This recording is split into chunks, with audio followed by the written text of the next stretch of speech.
Death journaling is a process and a practice that I've been engaged with for many years now. I have my death journal here, which is a scrapbook, and it is full of things in there, and the pages are mostly written on. There are some blank pages left, and I hope I will have the time remaining to continue to fill them up, but one never knows. So it's really about my life. It's me on a page. It's my voice. It's my messages. It's my hopes for my loved ones. It's my reassurances for my time of dying. So whether that is anticipated and my loved ones will be able to go to my death journal and then learn things about me and my preferences for care and some supportive techniques that they could utilize during that time. Or if my death happens to be unexpected and more sudden, then they could turn to my death journal for that comfort that I hope that it will provide to them through my messages, through the poetry I have in here, and the song lyrics and the quotes and the mantras and the letters, short form, long form.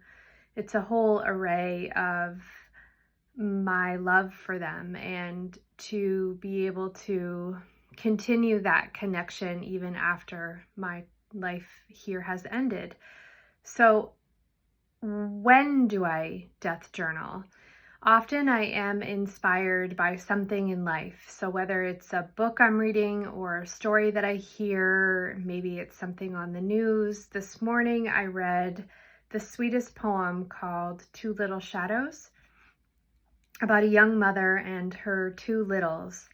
And it's just so sweet, and it reminded me so much of my time with my two littles when they were babies and toddlers and the preschool age, and I was home with them, and how, my husband and I decided very early on that I would be with them and we would sacrifice a lot in terms of, financially, and it was so worth it to be able, for us, it was the right thing to be able to have that treasured time together, those years that were very simple and all about connection and all about the present moment.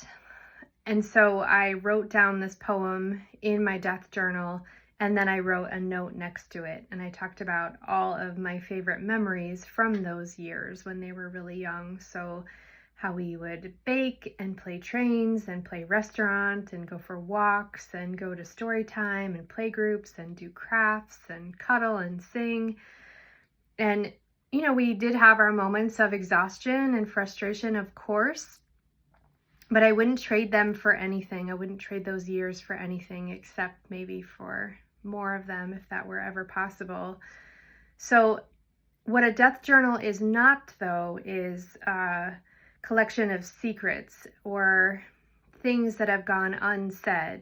So I really am a proponent of not only capturing these words and sentiments on paper to document them, but to also share what is in our hearts and on our minds with our loved ones, with other people, while we have the time to do that, while we are living our lives, so that we don't become overly burdened by that. And my loved ones, when they read through this, they won't be terribly surprised by anything. We've had lots of conversations about these things, about these topics, about these memories, and yet they will be able to turn to this and have this beautiful collection compiled just for them during their time of need, when I won't be able to offer my presence any longer to them.